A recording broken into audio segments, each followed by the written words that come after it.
अस्सलाम वालेकुम दोस्तों, आज की जो वीडियो है वो बहुत ज़बरदस्त होने वाली है क्योंकि इसके अंदर हम बोट राइड भी करेंगे, इसके अंदर हम मछली भी खाएंगे, इसके अंदर हम मछली पकाएंगे भी। दरअसल आज हमारा प्लान है बाबा भिट आइलैंड जाने का। बाबा भिट आइलैंड बेसिकली एक यूँ समझने कि एक स्लम एरिया की तरह का एरिया है, जिस तरह कराची के दूसरे एरियाज़ हैं, लेकिन ये बेसिकली एक आइलैंड पर है। और आइलैंड जो लोकेटेड है वो है किमाड़ी और मनोड़ा के बीच में, सही है। तो इसकी वजह से जो है हमें बोट पर जाना पड़ता है। वहाँ पर हमारे बहुत अच्छे दोस्त हैं, बहुत पुराने दोस्त हैं जिनके साथ हम पहले फ़िशिंग भी करा करते थे। तो उनके पास जाएंगे। उनका एक जो है एक बड़ी ज़बरदस्त रेसिपी है फ़िश की, जो स्टफ़ करके जो है मछली बनाते हैं। तो आज उनके पास जाएंगे, मछली बनवाएंगे उनसे इंशाल्लाह। आज उनसे वादा हुआ है, उन्होंने मेरे ख्याल से मछली ली हुई होगी, लेकिन फिर भी हम यहाँ से किमाड़ी से थोड़ी सी मछली ख़रीद के जाएंगे क्योंकि कुछ पता नहीं होता है कि किस दिन फ़िशिंग होती है और किस दिन नहीं होती। बिलफर्ज अगर आज फ़िशिंग नहीं हुई होगी उनकी, तो फिर हमारी ये वीडियो अधूरी रह जाएगी। तो इस वजह से हम किमाड़ी से कोशिश करेंगे कि हमें थोड़ी सी अच्छी क्वालिटी फ़िश मिल जाए, ताज़ी मछली मिल जाए, वो हम वहाँ पर लेकर जाएंगे और फिर उनकी रेसिपी से बनाएंगे और वो भी खाएंगे और हम भी खाएंगे और आपको दिखाएंगे। और आप लोग जलिएगा बहुत अच्छे तरीके से क्योंकि हम आपको खाने के लिए नहीं दे सकते, ठीक है। फिर आप लोग से वहीं पर मुलाकात होती है, चलते हैं। रास्ता भी थोड़ा सा दिखाएंगे, बोट पर बैठेंगे तब भी दिखाएंगे, हो सकता है मछली अगर खरीदें तो भी दिखाएं, और वहाँ पर मछली बनाना तो ज़रूर आप लोग को दिखाएंगे, ठीक है। ओके, तो भाई ये आ गए हैं फराज भाई बाहर माशाल्लाह से। अस्सलाम वालेकुम, क्या हाल है भाई? अल्हम्दुलिल्लाह। ये क्या ले लिया यार? ये WD-40 है। चलो बेटा, मैंने कहा बाइक में थोड़ा सा मार देते हैं, वो बारिश वगैरह में चलिए ना। हाँ चले भाई, निकले। चलो भाई, मछली तो हमने ले ली है, हाँ, और रोतर मिला है अच्छा। अब कट गई है मछली, अब बोट पर जा रहे हैं और फिर इंशाल्लाह बनाएंगे। बोट पे तो बैठ गए, अब बाबे में जाएंगे और फिर उसके बाद तैयारी करेंगे थोड़ी सी मछली, वहाँ पर जाके आप लोग से मिला।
राजवी जरा खोल के तो दिखाएं।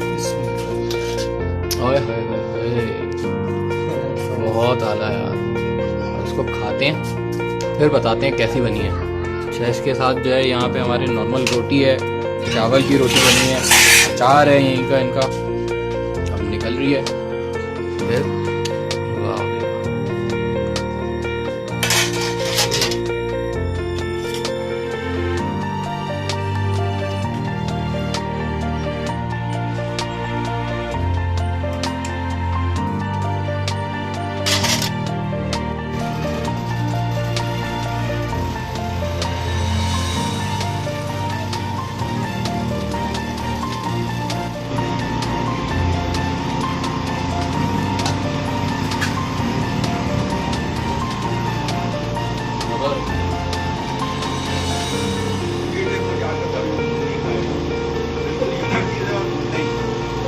तो ले वाला एक मसाला अच्छा हाँ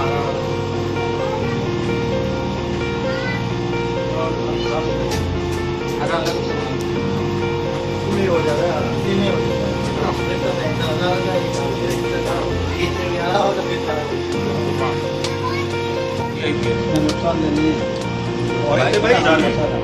ये मछली जैसे स्केल के साथ पकी है, तो बगैर स्केल के पकाने में और स्केल के साथ पकाने में क्या फर्क होता है? फर्क तो कुछ नहीं है मेरे ख्याल से, जैसे और इसमें जो इसके जो जितनी मिनरल्स और जो ऑयल्स हैं वो खत्म ना हो, तो इसको जो इसको डायरेक्ट हम देखें ना, ये देखें डिश के अंदर हम देख रहे हैं कि इन्होंने जो है इसके अंदर लकड़ियों के ऊपर नीचे पानी रखा है, ऊपर फिर इसको भाप के ऊपर भाप में पानी के भाप में पकाया है। इसीलिए बनाया है ताकि इसके जितने भी वो हैं मिनरल्स और वो चीज़ें खत्म ना हो, और मतलब इसका वो जो फायदा है वो हम लोग को डायरेक्ट मिले, उसकी वजह से इसको इस तरह बनाया। आप देखें ना, इन्होंने स्केल्स भी नहीं निकाले, इसके बगैर स्केल से ही रिमूव किए, लेकिन भाई नो डाउट टेस्ट तो है आउट का बहुत जूसी और बहुत जबरदस्त मछली बनी है, बहुत ही मजा आ गया खा के भाई। ये दिल पेट भर गया लेकिन हाथ नहीं रुक रहा, पेट भर गया, नियत नहीं बनी। क्योंकि यार मजा आ गया भाई, मछली तो खा ली है और पेट फुल हुआ हुआ है इसका, है ना, नियत नहीं भरी यार। क्या मछली थी यार। हमदा भाई क्या नाम है इसका? नहीं, देश का क्या नाम था? सेवा बोलते हैं वैसे। सही बात है, हम तो स्टीम फिश बोलते हैं। एक इनका स्पेसिफिक जो है मसाला है, रेसिपी है इनकी, उसके हिसाब से बनती है, बहुत ज़बरदस्त थी। अब ये है कि बस अब फुल टाइट हुए में और अब घर जाने की वो है तैयारी, तो अब निकलते हैं भाई, सही है। फिर आप लोग से अगली वीडियो में मुलाकात होती है, हम लोग तीनों की तरफ से अस्सलाम वालेकुम।